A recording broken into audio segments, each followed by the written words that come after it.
Hello and welcome to The Jank! So you might notice that the recording screen for Brave and Redux is a little bit thinner than normal. And I have 0 gems. I'm currently playing on my phone, as you can probably tell right now, because there's currently some issues going on with the desktop version of Brave Frontier, which is how I primarily play. So in the meantime, recording on my phone for now. So if the game seems a little bit framey, that's the reason why. Recording from my phone, plugging in the capture card makes my phone lag a little bit. So if it looks a little bit off, we're gonna have to deal with it for now. But anyways, so today we are building a squad for Vortex Arena because that is coming up next very soon, probably either the day this video goes up or tomorrow. I'm not sure which. I've not kept up with things because reasons. But yes, because we're building a Vortex Arena squad, we're gonna go into the arena because both the arena and Vortex Arena share the same squad. So the next one to come up is for fire, so we are going to be building a fire squad for today. So to start off, let's talk about the units we want on our squad. Let's talk about the kinds of units. So we want a good leading unit. This can be a variety of units. Give me just one moment. This can be a variety of units. My go-tos are units that have a chance for AoE and attack on their leader skill, or another really good competitively viable unit for Vortex Arena are the Battle Maidens. So in the case of fire, that would be Kaison. So let's look at the Battle Maidens and talk about why they are so good. So let's pull up a Kaison's page. I'm not going to use her, probably not, but when I got her, she has on her leader skill, as all Battle Maidens have, a 20% damage reduction from their elements, so in the case of Kaison, fire, as well as the element they're strong against, so earth. So for Kaison, you take less damage from fire and earth types, which works very well in Vortex Arena, seeing as they're going up against units of the same element as you. So that's an inherent 20% less damage just for having a leading unit. On top of having a 50% damage reduction from all elements for the first 2 turns. So for the first 2 turns, you have an effective 70% damage reduction just for having one particular unit as your lead. So Kaison is a really good lead for Vortex Arena. But my go-to is the units, if I can find them, I can never find them, Blaze. Because Blaze has on his leader skill a chance for AoE and attack. We can see just how much that chance is by pulling up his page. Immortal Firewing Blaze. On his leader skill, he has a 40% chance of attacking all enemies with a normal attack, which is great. You want, I believe, 25% or more to work very well with the sphere Kaison's Excruciation. I'll get more into spheres later. So now that we have our leader figured out, we also want other effects we want are status negation for all allies on an extra skill. We want a Vortex Arena Season 4 units. And we want just hard-hitting units in general. So let's check out each of these one by one, starting off with the status element negation for all allies on extra skill. So we can see what units have that by typing in on the wiki list of units with status effects. Go to that page, click on status negation, and if you scroll down, passives, extra skill, that's what we're looking for. So names colored in green on the wiki are units whose extra skills have the status element negation affect all allies. So for fire, we have 2 options here, Ellie and Anoko. In this instance, I'm going to go with Anoko because Anoko also fulfills another suggestion I have, which is a Vortex Arena Season 4 units. Those units, I don't think... can you look that up? Let's find out. Let's go to Anoko's page. I'm going to find out here live, I guess recorded on video. Scroll down to... Yep, here we go. Zodiac 1. This is what we're looking for. Anoko, Charlie, Uragan, Cassia, Peter, and Naxa. So you want these units, not because they all have status negation for all allies on extra skill. No, only Anoko has that. But if we look on her extra skill, every single one of these units has a 50% chance of reducing BB gauge by 30% to self. That's only for self, that's not for all allies, but still, the fact that you have that on just one unit, it's a 50% chance of reducing one foe's BB gauge by 30%, which is super nice. So the more of those you have on your squad, the better, so I'm going to throw in a second Anoko. If I had a third one, I would throw in a third Anoko, just, 3 units with a 50% chance of reducing the foe's BB gauge by 30%. That's super nice. So fire is actually like super easy to fulfill all my requirements. You just need literally 2 units. So you can fill in these last 1 or 2 slots with whatever you want. Yeah, that's really about it. That's it for my suggestions. I think you can throw in a unit with mitigation on SBB, but you probably don't need to be honest. So if I wanted to, I could throw in Asius, why not? Yeah. So this would be a very good squad. I could replace Asius with a third Anoko. I could replace Kaison with a third Anoko. So yeah, fire is like really easy to fulfill these requirements. But water winds up being the most OP because Saren is both of the types of leads I recommend. A Battle Maiden as well as chance for AoE and attack on her leader skill. Yeah, that actually is everything I suggest. This took a lot of time, but Vortex Arena is not super difficult. If you take a Battle Maiden, you make things a lot easier for yourself. You take less damage, which means if you have spheres that increase your damage output, you're dealing damage while taking no damage, which is super good. And seeing as in Vortex Arena, your opponent's units are nerfed compared to yours, there's not a whole lot to worry about. I do highly suggest taking in the Zodiac 1 units, as they're apparently called, for your VA unit squads. Just so that way you don't get hit with opponents' BBs or SBBs. Because that can happen. It's not fun if you're used to that. Taking in a Battle Maiden to take less damage from those BBs, SBBs is super nice as well. Kaison winds up being actually viable for PvP. Because I don't know where it is on his kit, but he has an innate taking no damage for the first 2 turns. So Kaison super nice. That took a lot of time. Spheres! Right, let's talk about spheres. So spheres. What spheres do I recommend for units? Well, we're going to take a look at... I'm actually going to replace Asius with another hard-hitting unit. So probably... Veer. There we go. Why not? Veer hits pretty hard. So, let's look at Kaison here, because he has the 2 spheres I highly recommend the most. They have on your units no matter what. Vorpal Chainblades or Formless Chroma for the first sphere, and Wrath of Grants.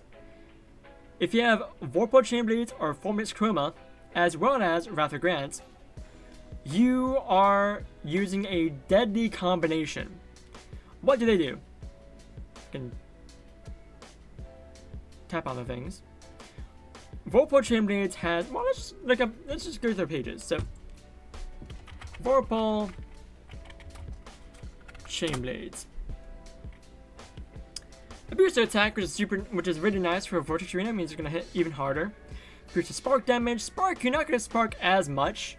So when it comes to spheres, you don't need to worry as much about sparking spheres, and you don't need to worry at all about spheres that boost your elemental weakness damage, because you're not affecting that at all, even if you have all elements added to attack. EWD does not affect elements added to attack, it only affects the elements that the unit is. Boost to attack when enemy is status infected, that's super nice, and a pretty good chance of inflicting status summons. So 25% chance for Curse, Paralysis, and Poison. Curse and Paralysis are super nice in PvP because you just stop your opponents from attacking. And then 30% chance for Injury, Sick, and Weaken, which just weakens them even further. Poison is also very nice because it gets past damage reduction.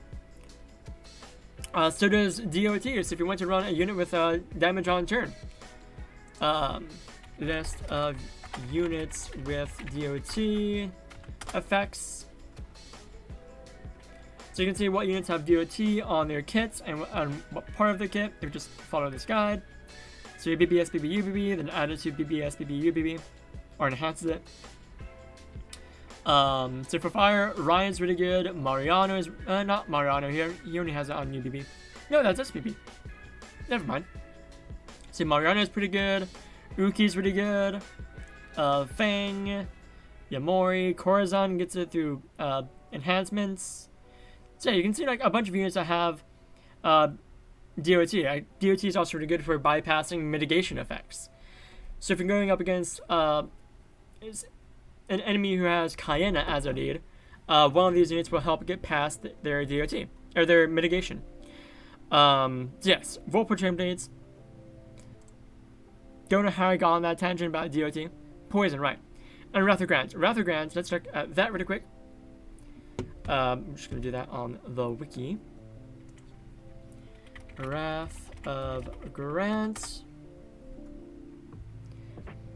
So boost attack and crit rate, boost crit damage, adds an additional hit to attack, and this is the reason why I suggest it. 100% chance of attacking all enemies with a normal attack, which is really nice. This means you're guaranteed to hit all foes with a normal attack. This works really nice for a Noko because it means you hit all foes, and I'm not sure if it's on her attack or if it's per foe, for that 50% chance of reducing the foe's BB gauge by 30%. But Rathrogrant winds up being very nice on a Noko, for sure. So I recommend that they have Rathrogrant and Vortex Arena or Formless Chroma on one unit for sure. You want both those on one unit.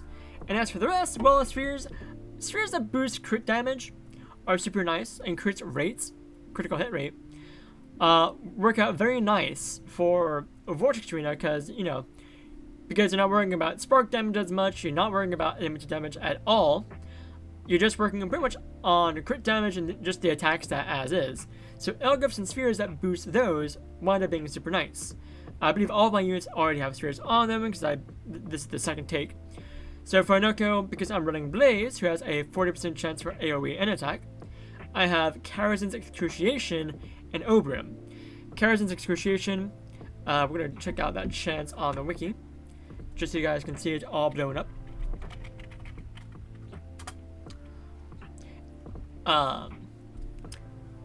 75% chance of hitting all enemies with a normal attack, as well as adding all elements to attack. Adding all elements to attack is nice. You are technically dealing super effective damage, but you don't get the boost to EWD because it's added to attack. But it's mostly the chance for AoE and attack that we're looking at here. So Karazhan's Excruciation combined with the chance for AoE and attack leads is super nice because it's not guaranteed, but it's almost guaranteed AoE and attack. So that's why I highly suggest you have Karazhan's Excruciation as well. It's my preferred team to run a unit with a chance for AoE and attack. So that's on one Anoko. The other Anoko also has Karazhan's Excruciation as well as Eye Patch Mask. That boosts crit damage, I believe. Critical hit rate and critical damage, yes. Attack rates to remaining HP, spark crit, HP absorption. Super nice sphere to have. I believe there's a sphere that's similar to Eye Patch Mask, as far as I know. I could be wrong. I might be thinking of Deceitful Mask. That might be the other sphere, actually. I don't know. Disregard this entire last bit. Now in Veer, I have Argus and Ignis Wing. Argus boosts critical damage and critical hit rate. Ignis Wing is just a big boost to attack stat and critical hit rate and crit damage.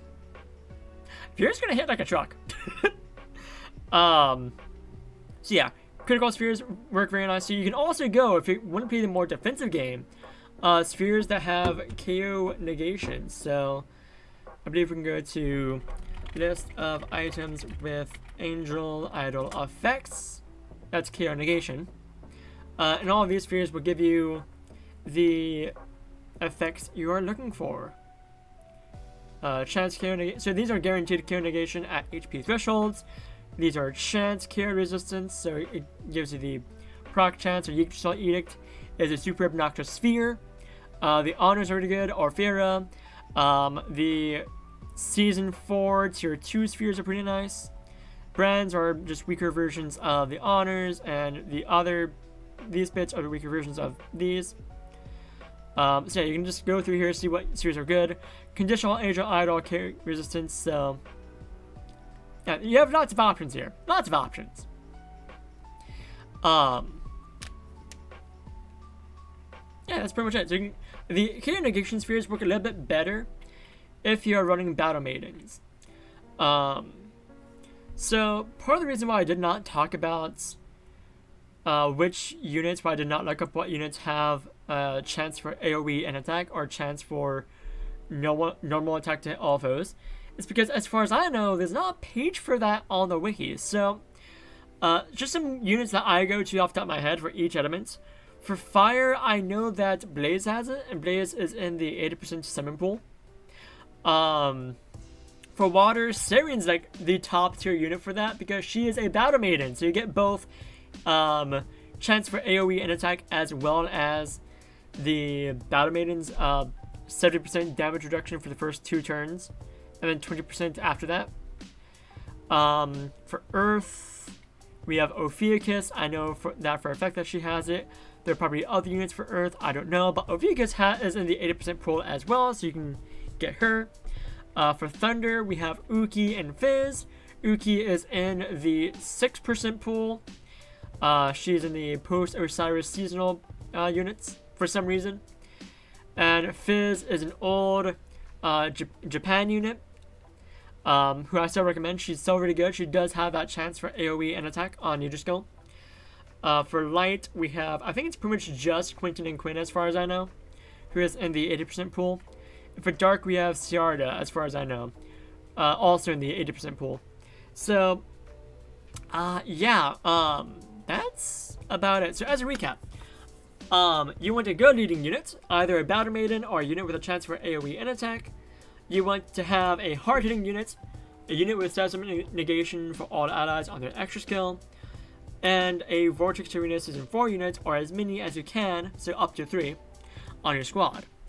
And that's for spheres, critical spheres, Chaos Negation spheres, and then Kaison's Cruciation if you're running the AoE and attack units. And on one unit, you for sure want to have Wrath of Grant and Vorpal Chainblades, or Formless Chroma. So yeah, that about does it. So, links to our Patreon, to our Discord, and to our Twitter, and link in the description down below. And thank you once again for visiting the Grand Guide Library. See you guys in the next one. Bye!